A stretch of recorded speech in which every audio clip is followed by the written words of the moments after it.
ഏറ്റുമാനൂർ സമത charitable സൊസൈറ്റിയുടെ ആഭിമുഖ്യത്തിൽ SSLC +2 പരീക്ഷകളിൽ ഉന്നത വിജയം കൈവരിച്ച വിദ്യാർത്ഥികളെ ആദരിച്ചു. സാമൂഹികവും വിദ്യാഭ്യാസപരമായും പിന്നോക്കം നിൽക്കുന്ന വിദ്യാർത്ഥികൾക്ക് പ്രോത്സാഹനമായാണ് അവാർഡ് നൽകുന്നത്. അവാർഡ് ദാന ചടങ്ങ് CSDS സംസ്ഥാന പ്രസിഡന്റ് KK സുരേഷ് ഉദ്ഘാടനം ചെയ്തു. സർവകലാശാലയിൽ ഉന്നത വിദ്യാഭ്യാസ രംഗത്തേക്ക് പഠിക്കുവാൻ പോയ വിദ്യാർത്ഥിനികൾ ജാതിയുടെ പേരിൽ കൊലയപ്പെടുക, നിറത്തിന്റെ പേരിൽ കൊലയപ്പെടുന്ന ഒരു കാലഘട്ടത്തിലാണ് നമ്മൾ നിൽക്കുന്നത്.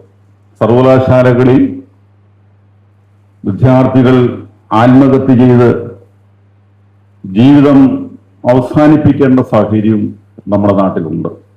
എന്നാണ് മുമ്പ് ഇവിടെ പരാമർശിച്ചത്. കണ്ണൂർ അഞ്ചരക്കണ്ടി ഇന്നലെ കോളേജിൽ ഏറ്റവും ദാരിദ്ര്യമുള്ള ഒരു വീട്ടിൽ നിന്നും പഠിക്കുവാൻ വേണ്ടി ആ കലാലയത്തിലേക്ക് പോയ നിധിൻ രാജ് എന്ന് പറയുന്ന ഒരു വിദ്യാർത്ഥി സ്വന്തം ജീവിതം അവസാനിപ്പിക്കേണ്ട സാഹചര്യമുണ്ടായി. ഇപ്പോഴും ഞങ്ങളെ രംഗത്തൊക്കെ സമരമുഖങ്ങളിലാണ്. എന്തിന് ജീവിതം അവസാനിപ്പിക്കാൻ ശ്രമിച്ചു?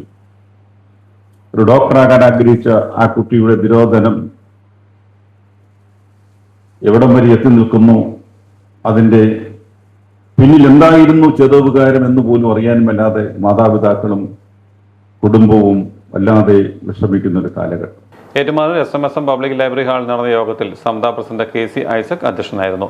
Library secretary Rajeev, Samatha treasurer advocate Jayaprakash, professor Elsamma Purushan, doctor Shikha Martin, CP Devasya, MD Soman തുടങ്ങിയവർ പ്രസംഗിച്ചു.